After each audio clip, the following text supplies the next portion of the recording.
Okay, so now you've done a tattoo and now you have a bunch of shit everywhere and it's all pathogenic.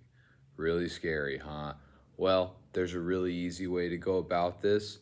I'm gonna show you how to do it. So first of all, you're gonna need a bin that has a kicker like this so that it can open with you just using your foot. And we have a sharps container here. Here we have our dirty setup. We got stuff everywhere. We got murky, dirty water. We got gloves. We got cloths. We got everything. We're gonna get this all fixed up real fast. So it's gonna be kind of hard to see where I'm dropping stuff off because I'm a one-man army with the camera, but I'm gonna try my best to explain what's going on. So first of all, we're gonna put our gloves back on. Now, if you just finished, likely you have gloves on, but things happen where you end up taking your gloves off and doing some other activity. Once again, this is all pathogenic. You need to have your gloves on. That's not only for cross-contamination and for other people, but it's for your safety. Your hands don't need all this blood material. And even when wearing gloves, if you feel that anything has touched your skin, we'll talk about the procedure of how to go about that. But we have gloves on. We have this murky, dirty water. We're gonna take the cloths that we have, we're gonna put it into the cup. Now we're not really gonna be trying to touch it, just it's unnecessary to get fluid everywhere. We're gonna take all of our needles out. All of those needles are gonna be thrown in the sharps container, okay? I'm gonna go do that really quick.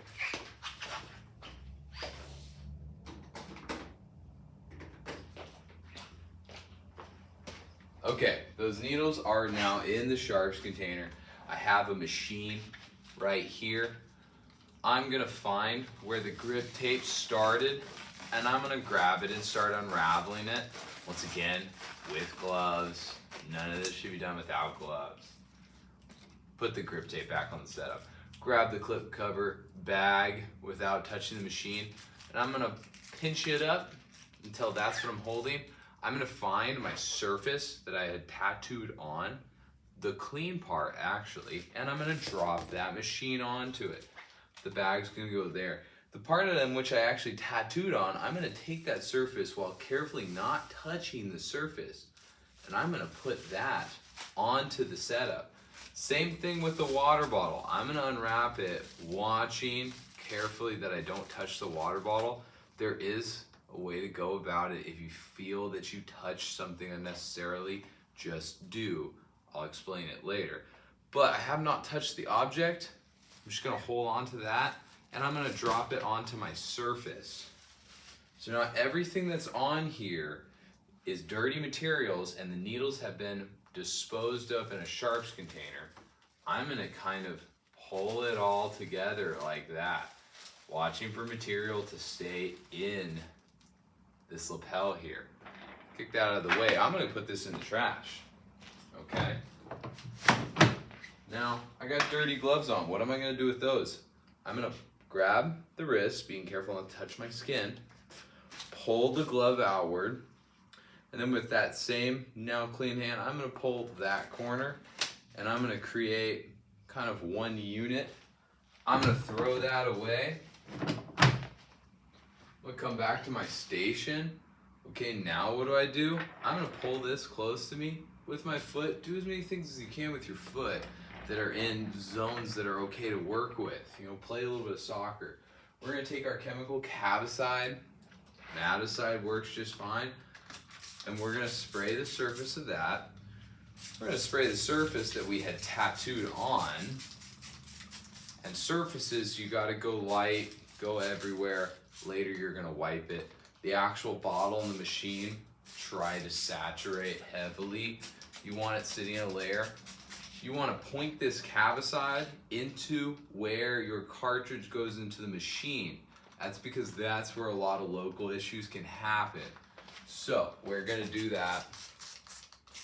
Once again, 4 minutes, Cavicide's effective. We let everything sit for that long. When that 4 minutes is up, I'm gonna take a cloth, I'm gonna wipe the surface, try to push that liquid around and give it more time to work on the surface. After that whole process is over, I'm gonna sanitize my hands again, just with hand sanitizer.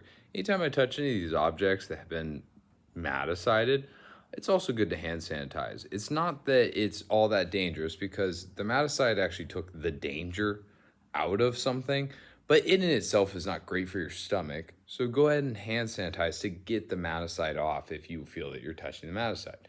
Now, we talked about procedures if you feel that you got dirty material on your skin. Well, don't freak out. It's just sitting on your skin. Go ahead and maticide. This is the only time you maticide directly on your skin.